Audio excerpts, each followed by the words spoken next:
We had the perfect first date. 3 hours flew by like minutes. You walked me to my car, we kissed under the streetlight, and I whispered, "I had such a good time," against your lips. Then I disappeared for 6 days. The better the date, the more terrified I became of the second one. Because perfection creates pressure that comfort never does. I'm going to show you the 5 psychological reasons why women ghost after amazing first dates, and how to navigate the space between perfect connection and second date anxiety. The intensity overwhelm. The connection we had scared me more than rejection ever could. When a first date goes perfectly, I'm not just excited, I'm overwhelmed by how quickly I felt comfortable with you, how easily conversation flowed, how natural the chemistry felt. 3 hours of effortless connection with a stranger shouldn't feel that easy. My nervous system interpreted our instant comfort as dangerous rather than promising. Because my past has taught me that things that feel too good too fast usually end badly. Walking to my car, I was already mentally preparing for the disappointment that must be coming. If it felt this perfect on date 1, the only direction from here is down. The ghosting wasn't about you. It was about protecting myself from the inevitable moment when reality couldn't live up to our first date magic. The internal conflict this creates, genuinely wanting to see you again while being terrified that the second date will reveal that our connection was just beginner's luck rather than something real and sustainable. My therapist calls this intimacy overwhelm, when emotional or physical connection happens faster than my capacity to process it safely, leading to protective withdrawal, even when the experience was positive. What this looks like practically: spending 2 days replaying every moment of our date, feeling excited and terrified in equal measure. Then convincing myself that pulling back now hurts less than being disappointed later when you realize I'm not as interesting as I seemed for 3 hours. Understanding the pattern? When someone ghosts after a great date, they might be protecting themselves from intensity, rather than rejecting you specifically. The better the connection felt, the more vulnerable they became. And vulnerability can trigger flight responses even when everything went right. What doesn't help? Multiple texts asking what went wrong or if you did something to upset me. This confirms my fear that connection creates pressure and complications I'm not ready to handle. What helps? One honest message acknowledging the good time while creating space for my processing. I really enjoyed getting to know you the other night. No pressure, but I'd love to take you to dinner again when you're ready. My chest tightened every morning for 6 days when I saw your name on my phone. Not because I didn't want to hear from you, but because I didn't know how to admit that I was more afraid of liking you than I ever was of you not liking me. But the intensity overwhelm was just the beginning of my post-date spiral. The performance anxiety. After showing you my best self for 3 hours, I became terrified that the real me couldn't maintain that standard. The first date version of me was witty, confident, perfectly timed with responses, looked great in that dress I'd tried on 4 times. But first date me isn't sustainable. She's a curated version that requires energy, preparation, and optimal circumstances to maintain. The thought of a second date triggered panic about whether I could be that interesting again. What if I have nothing clever to say this time? What if you see me on a day when I'm tired or anxious or just ordinarily human instead of first date magical? This creates a devastating cycle. The better the first date goes, the higher the bar becomes for maintaining your interest, which makes showing up authentically feel impossible rather than natural. Day 3 post-date, I caught myself planning what I would wear, what stories I would tell, how I would recreate the energy that made our first date special. The realization that I was already performing rather than just existing made me want to cancel before we even scheduled date 2. The deeper fear: what if the version of me you were attracted to on our first date isn't my authentic self? What if I can't be that woman consistently, and you lose interest when you meet the real me who isn't always on? Understanding her perspective. When someone ghosts after a great first date, they might be overwhelmed by the pressure to recreate magic rather than just continue getting to know each other naturally. What triggers more anxiety? Talking about how amazing the first date was and how excited you are for the second one. This increases pressure to perform rather than just be.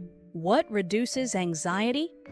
Casual approach that treats the first date as a good starting point rather than a perfect standard to maintain. I enjoyed our conversation. Would you like to grab coffee this weekend and continue getting to know each other? My throat got tight every time I imagined sitting across from you again. Not because I didn't want to be there, but because I didn't know how to just be myself after showing you a highlight reel version for 3 hours. The performance pressure was driving me toward retreat, but there was something even deeper: the future projection.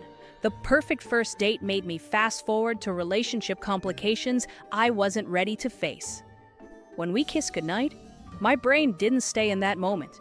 It immediately jumped to what this could become, what you might expect from me, how quickly things might progress, whether I was ready for the emotional investment that real connection requires.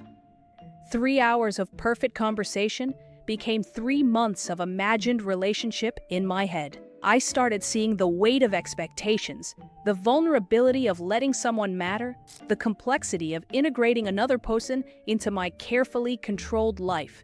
The ghosting wasn't about not wanting those things with you.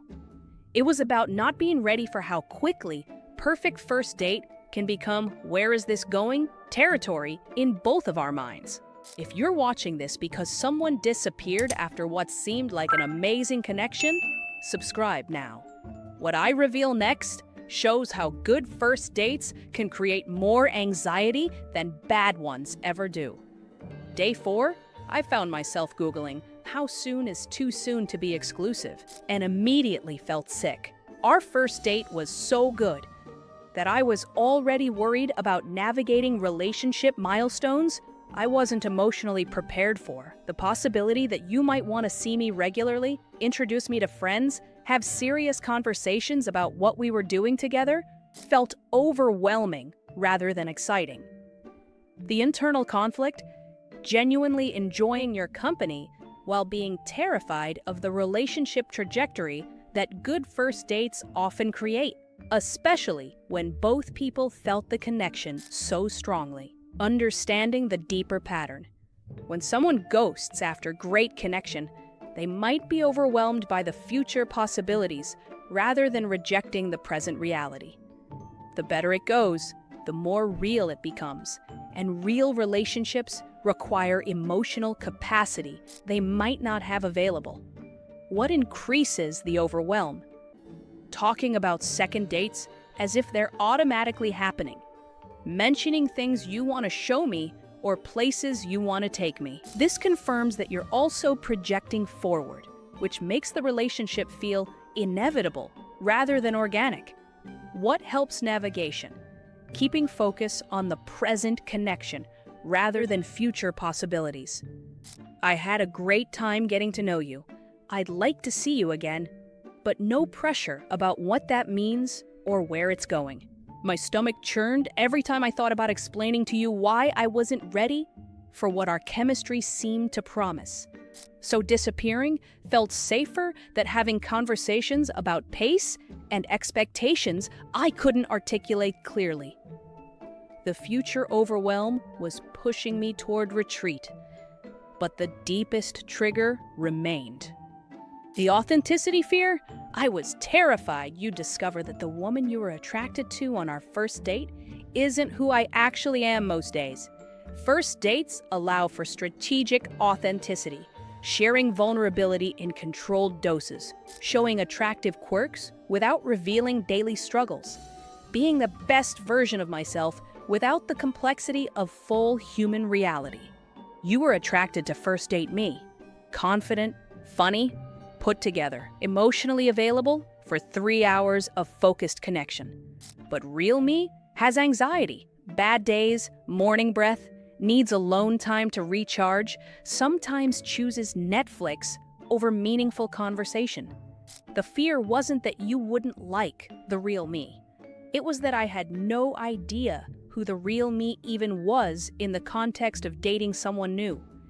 I'd been single so long that showing up authentically in relationship felt like a foreign language I'd forgotten how to speak. Day 5. I rehearsed the text 15 different ways, trying to explain why I needed to go slow, why the intensity of our connection felt scary, why I was attracted to you but overwhelmed by that attraction.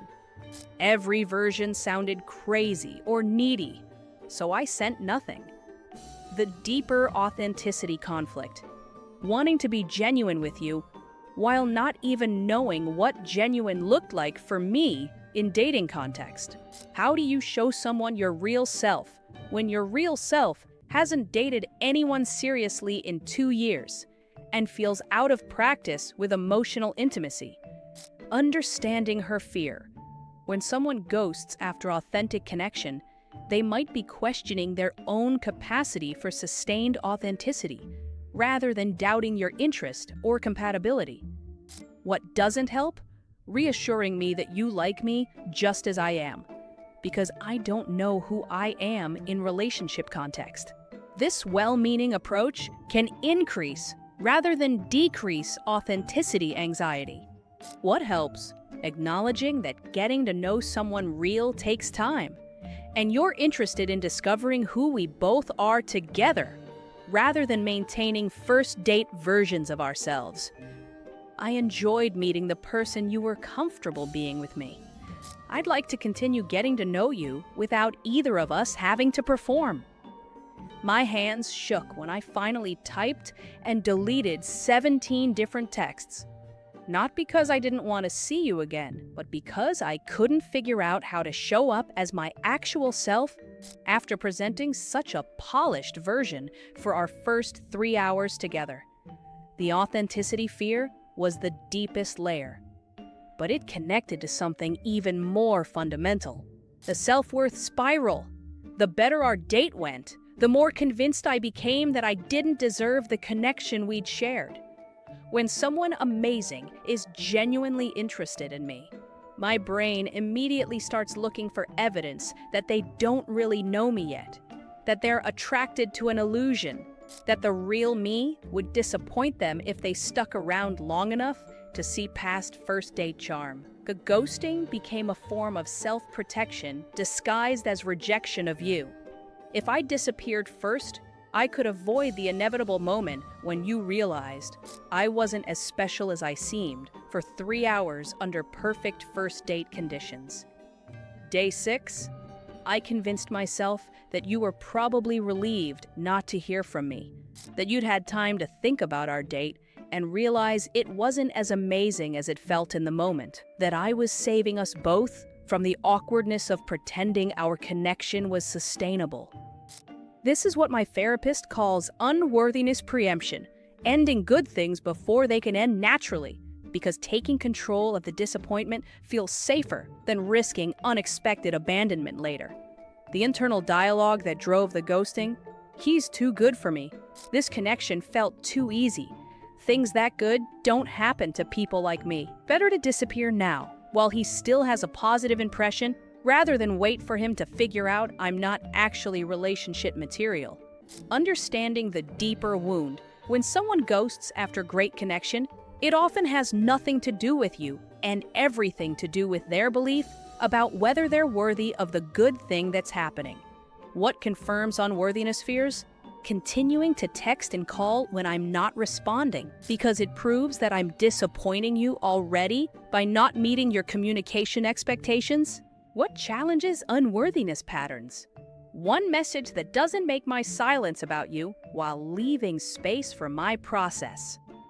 I had a really good time with you and I hope you did too.